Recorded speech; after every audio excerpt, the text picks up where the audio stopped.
Monsieur, bonsoir et merci d'avoir pris ce rendez-vous de l'information. Dans l'actualité de ce soir, plusieurs décisions sont issues du Conseil des ministres d'aujourd'hui et qui s'est déroulé en présence du chef de l'État, Patrice Talon. Vous suivrez un extrait de ce compte rendu dans ce journal. À suivre également dans cette édition la déclaration lue par la ministre des Affaires sociales, Véronique Toye-Fodé, à l'issue de la journée de réflexion sur l'autisme qui a eu lieu hier à Cotonou. La RDC interdit aux observateurs européens d'utiliser leur propre matériel de communication dans le cadre des élections présidentielles en RDC. Nous en parlerons en page internationale. C'est tout pour le sommaire. Vous gardez votre position pour le développement de ce journal.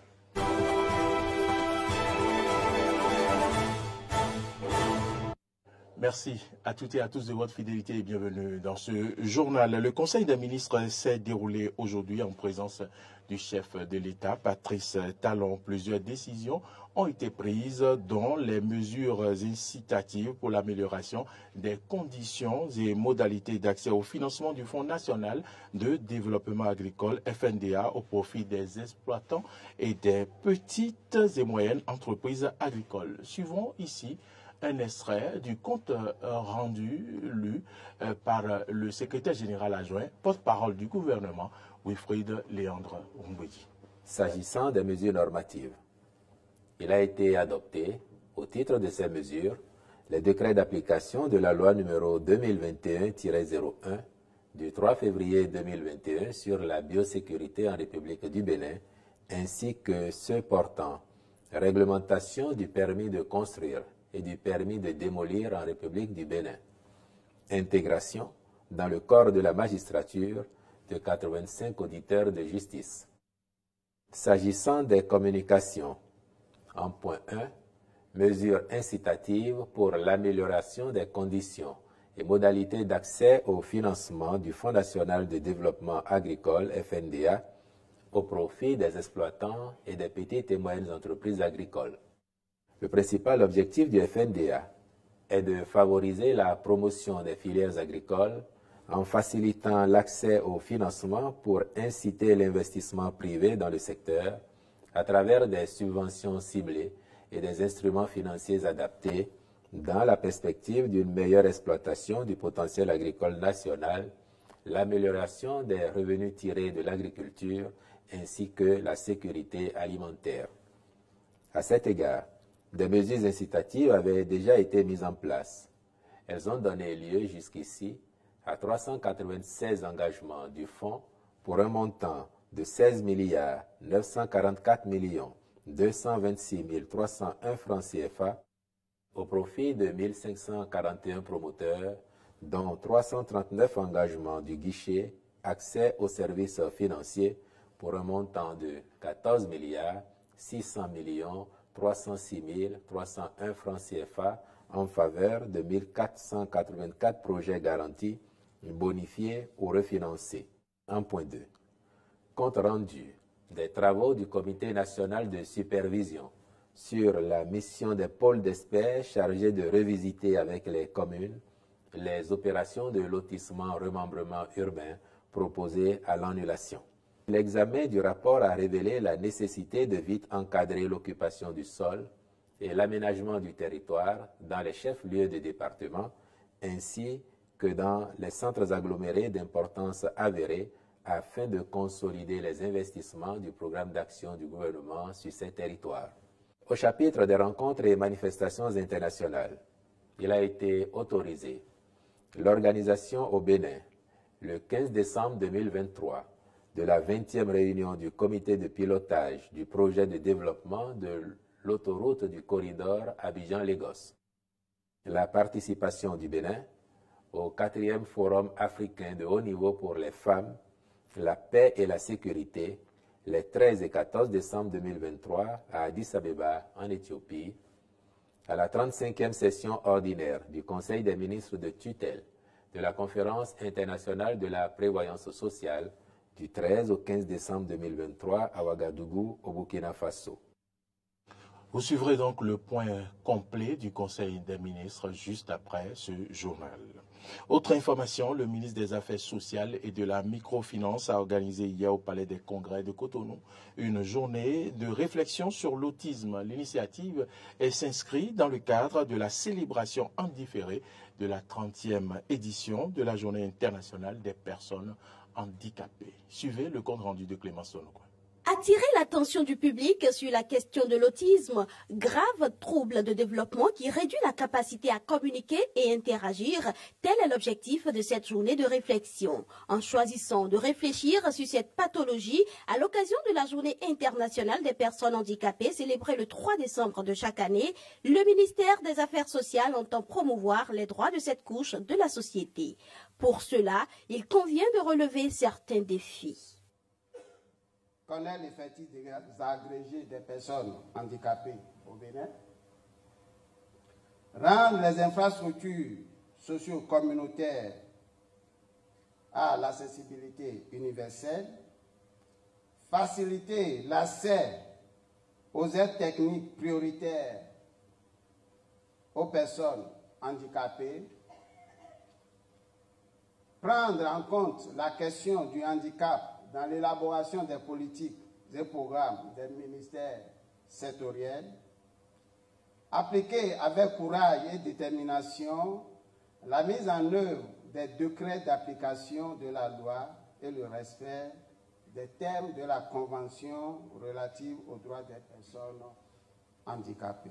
Technique et financier, le représentant du directeur pays de Sightsaver du Bénin et du Togo a salué les efforts du gouvernement béninois dans la protection et la promotion des droits des personnes handicapées. 1706 du 29 septembre 2017 et de ces décrets d'application suspensionnés et de toutes les mesures quotidiennes en faveur de la protection et de la promotion des droits des personnes handicapées, illustrent à suffisance la volonté du Bénin à rendre effectifs les droits de ce groupe social jadis marginalisé à travers le monde et dans nos sociétés en particulier, malgré qu'il constitue selon les Nations Unies le groupe vulnérable le plus majoritaire numériquement parlant. Dans son allocution d'ouverture de la journée de réflexion, Véronique Toigné-Fodé, ministre des Affaires sociales, parle brièvement de cette maladie et reconnaît que beaucoup reste à faire pour la prise en charge et l'accompagnement des enfants autistes. Les troubles du spectre de l'autisme constituent une forme de handicap peu ou mal connue et dont les manifestations ainsi que les impacts sur la famille accentuent les défis auxquels les parents doivent faire face. C'est une forme de handicap prépondérant chez les enfants et l'autisme est malheureusement encore entouré de mythes et de sacrilèges qui contraignent les parents à garder leurs enfants à la maison, voire à les cacher. Il est quasiment impossible pour eux d'avoir un diagnostic crédible sur les troubles de leurs enfants et une prise en charge appropriée. Il faut reconnaître qu'en matière de diagnostic, de prise en charge, d'accompagnement, de soutien aux personnes atteintes des troubles du spectre de l'autisme, plusieurs pièces manquent à notre puzzle. En dehors des réflexions, il a été présenté une pièce de théâtre qui dévoile un pan de vie d'une famille ayant à charge un enfant autiste. À l'issue donc de cette journée de réflexion, il a été rendu public une déclaration à travers laquelle acteurs étatiques et non étatiques sont appelés à agir.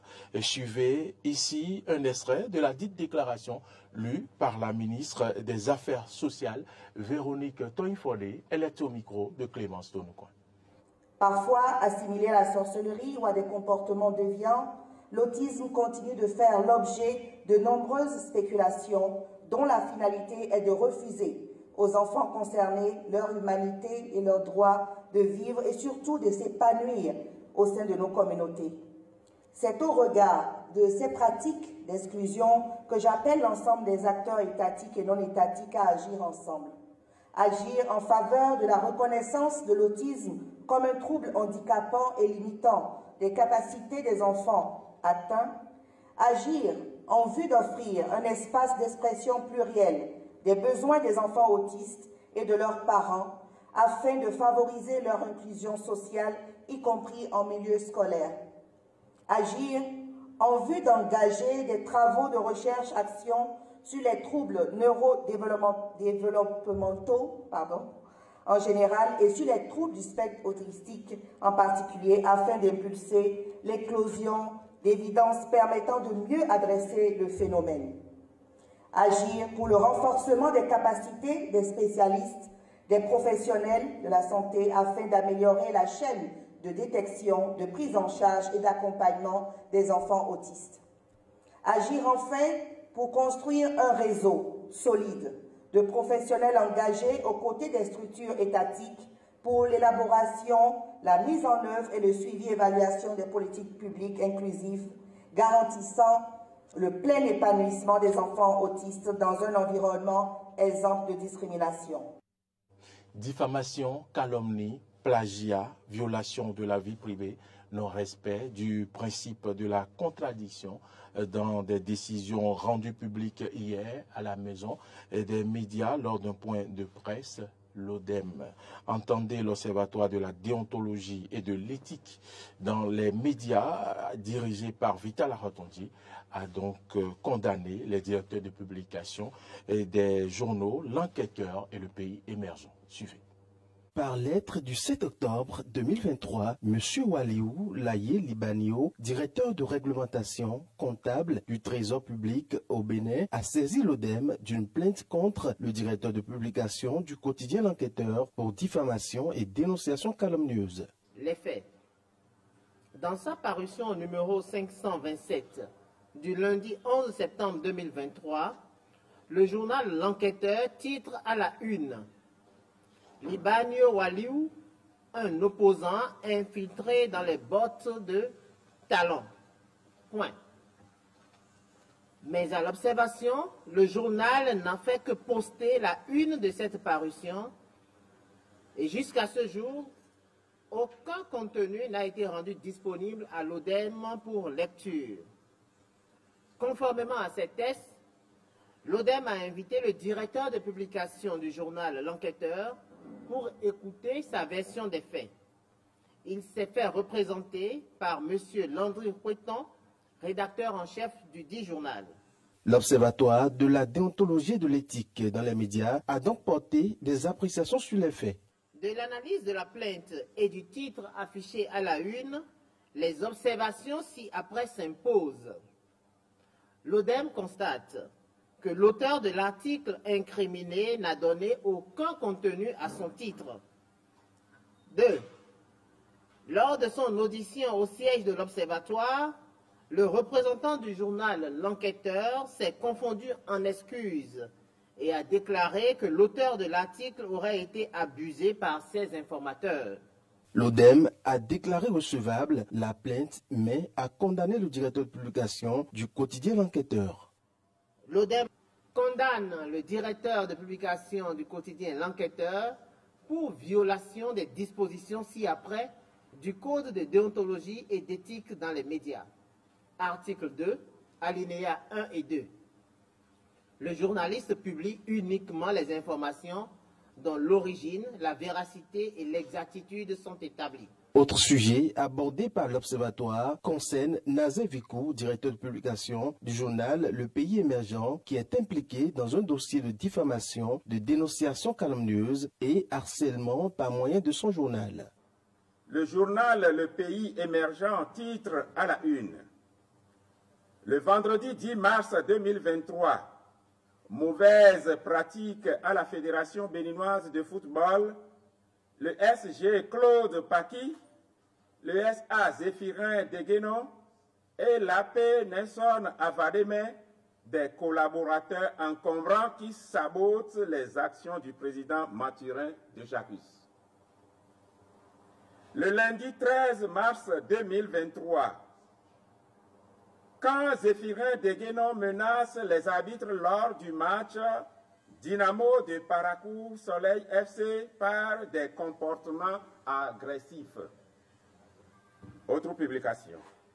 Le lundi 23 octobre 2023, soupçon de prélèvement sur les primes des joueuses par Zéphirin Deguénon, Nelson Avademe et les membres du secrétariat administratif de la FDF. L'ODEM a également condamné ce dernier et l'a invité, conformément à son article 3 du Code de déontologie, à procéder à la rectification de sa publication en levant l'honneur des plaignants. La confection des meubles, parlons-en à présent, tout un art qui se modernise au fil du temps. Deux types de meubles sont à distinguer sur le marché, les anciens modèles et les nouveaux modèles. Selon les goûts et les générations, les clients optent donc pour leur choix. Faisons une incursion dans l'univers de la menuiserie avec Arthur Rindo. Je suis venu pour acheter table à manger, mais c'est bon, c'est très bon quand même.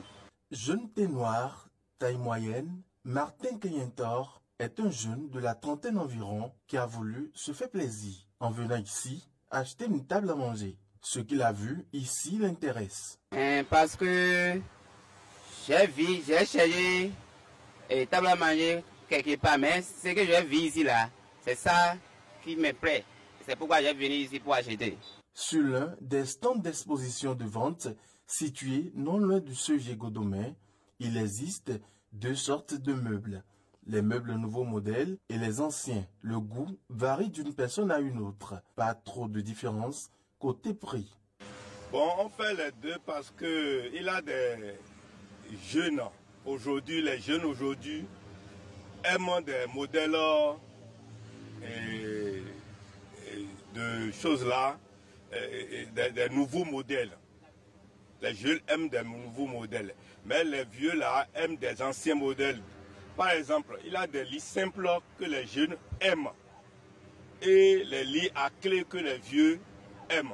Les jeunes viennent acheter des salons avec coussin, avec mousse. Les prix aujourd'hui là, les prix ne diffèrent pas trop. Pour un salon ancien modèle, ça fait chose là à partir de 130 à 150. Bon, il y a des salons de 200 à 250 000. Donc ces salons-là sont des salons bourrés.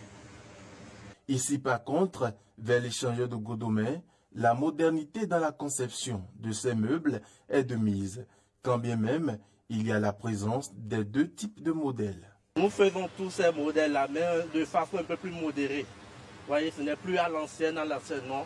On a essayé de remodérer un peu les anciennes modèles et donner un peu plus de modernité à ces meubles.